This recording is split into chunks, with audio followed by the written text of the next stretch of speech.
Welcome to the next installment of our Aussie Author Month romance vodcasts. For the next little while, we're going to talk about the different genres of, well, I suppose the different subgenres of romance and the amazing Aussie authors who write within those subgenres. And we're going to talk a little bit about our favorite books in those areas as well. So Kat and I make no apologies about the fact that we love historicals. And historicals are probably our go-to categories. Look, it's really hard to choose an absolute favorite Aussie historical author, but if I were to be absolutely honest with myself and with all of you, it has to be Anne Gracie. I think that this book is probably the most perfect historical romance ever written. It's just Look what gorgeous. I have! Snap! I have never found a book that just made me feel so happy and so wonderful on finishing it. And it's definitely one of the books that the second I finished it, I closed it and started it all over again because it's just so gorgeous. And Gideon remains my go-to hero for pretty much anything. All heroes that I read about are compared to Gideon. I had to read it twice. The first time I read it, I was like, okay. The second time, I was like, why didn't I think that this was good the first time? It's really good. And I almost gave it away, but I reread it, and now it's in my keeper pile. Yeah. After I've read Perfect Drake, I went on an incredibly expensive buying spree to buy up Anne Gracie's backlist, because so much of it is unpublished now. So you're paying like crazy amounts of money on, Amazon and used bookstores. But this one was really worth it. This is Tally's Night. It's one of the ones when she was writing for Harlequin. And it's about Talia, who's an orphan, and Magnus, who is proud and cold and superior in every way. And, Talia breaks through that shell and is just gorgeous as well. I know that you are definitely going to want to talk about Anna Campbell. Yay! I had a hard time picking my favorite of hers, but really I think this one is it, My Reckless Surrender. I just loved, do you say Tarquin? Is that how you pronounce his name? I have no idea. Tarkin? Well, I'm going to go with say Tarkin. Tarkin. Let's go with Ashcroft, because that's his title. Ashcroft, that's easier. I just loved Ashcroft throughout this whole thing, and the lengths that he's willing to go to when he realizes that Diana is, the one for him. I just think this is one of her absolute best. She shows up at his house and says, "Hey, baby, I want to be your lover." And he's all... That's the one where he gets really offended that she propositions him, even though he basically sleeps with pretty much anyone. And he's like, I don't just sleep with anyone because they're, Exactly. He's like, I'm not easy. Yeah. And she's like, this should have been easier than I thought. Yes, that's exactly it. I just loved that one. It was so good. I think that's my second favorite Anna Campbell. What's your favorite? So my favorite is Tempt the Devil. Oh. Is that her second courtesan one? That's her second courtesan one, the third Regency Noir book. Yeah. And I just love it because it's kind of a different dynamic to what a historical romance usually is. Mm. It's got a very experienced heroine. She wants to retire. He kind of pursues her. So it actually reminds me a little bit of Claiming the Courtesan, but without the rapish scenes. I liked that one too. But I have to say, I thought that bringing in the characters from Claiming the Courtesan at the end was a bit of a cop-out. Yeah. I thought only 3 novels in and you're already recycling characters. Is that a rule, is it? How long do you have to wait? I didn't know it was a rule until after 3 books I decided that 3 books was too soon. I've got Midnight's Wild Passion in my to-be-reviewed pile. I've actually read it, but it's been a while, so I've got to read it again before I can review it. But I'm kind of torn because she's got a new she's got a new release out called 7 Nights in a Rogue's Bed in October. I also have on my historical list Christine Wells. Yeah, I've got that one too. And she doesn't write under that name anymore. No, now she writes under Christina Brooke. Because she switched publishers too. I think she does heroines so well. Her heroines are always the most intricate characters in her books, which I just love. She, you know, her heroes will have issues. This one is her latest one. And he's got issues because he's a big old lump of a man, and his aristocratic grandfather told him that he was ugly and horrible and basically tried to trip him up.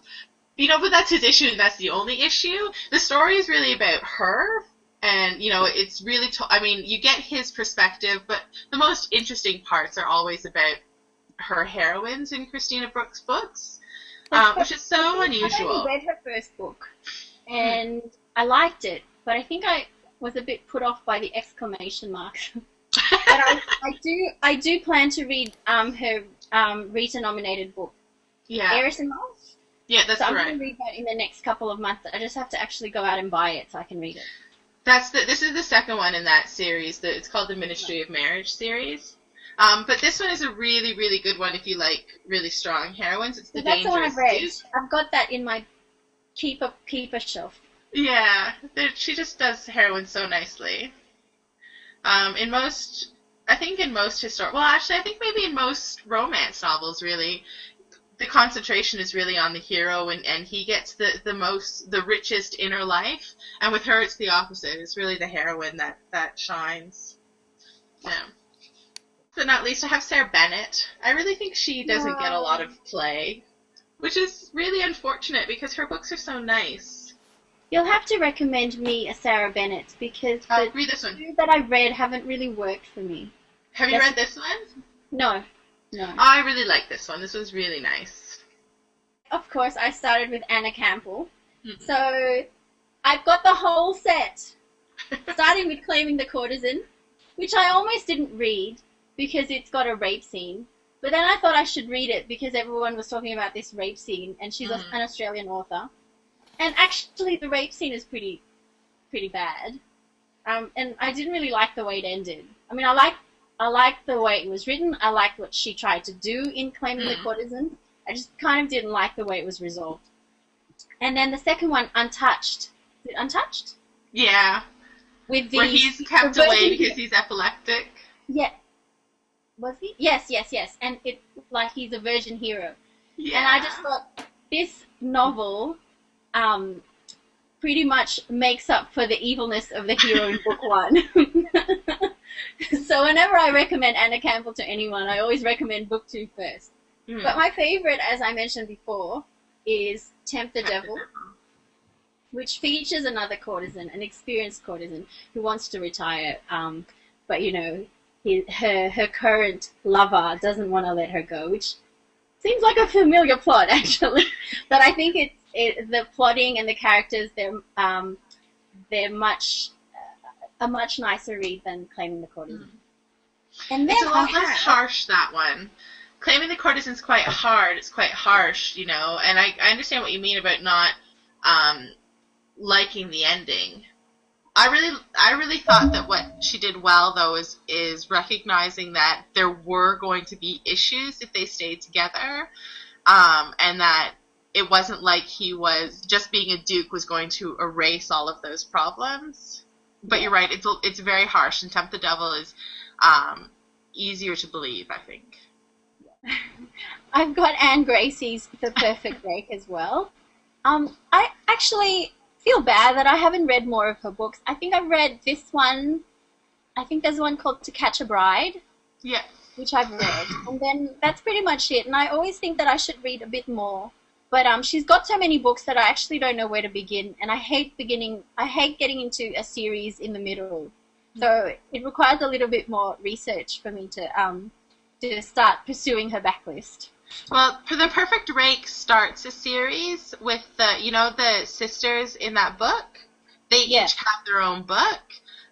So they start with that one, and then there's like The Perfect waltz and the perfect something else, and then it ends with the perfect kiss. In my to read pile is Stephanie Lawrence.